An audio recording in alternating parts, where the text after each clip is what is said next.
Irani ty të sulmon këtë, po këtë sa mbrin dot 1000 kilometra. Kjo është thellësia strategjike që ti krijon industrinë tënde. Izraeli nuk ka thellësi strategjike. Dhe për këtë arsye, duke mos pasur thellësi strategjike, ka nevojë të krijojë thellësi strategjike diku tjetër.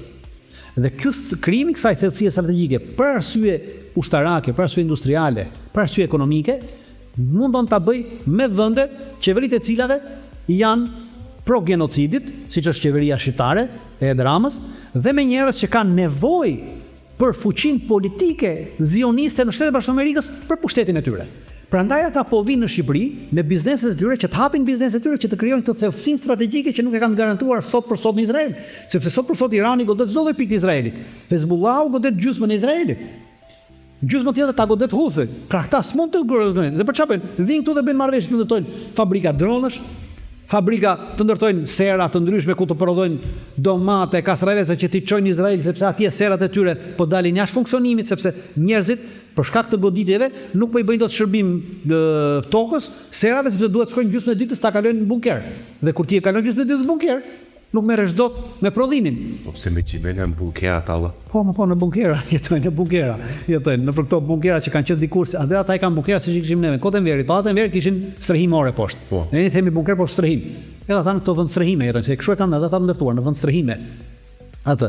Për këtë arsye, ata po vinë në Shqipëri për të krijuar thellësinë e tyre strategjike, po jo për të ardhur ata për të larguar nga Izraeli dhe të vinë këtu.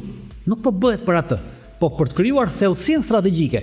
Pra, janë të interesuar që ekonominë shqiptare ta marrin ata në duar, ta kontrollojnë ata në mënyrë që të ngrejnë bizneset e tyre për të mbajtur popullin e tyre në Izrael, me gjithçka, me industri ushtarake, me industri tekstile, me industri ushqimore, me gjithçka tjetër që atyre nevojitet të rezistojnë në luftën e tyre atje për ekspansion.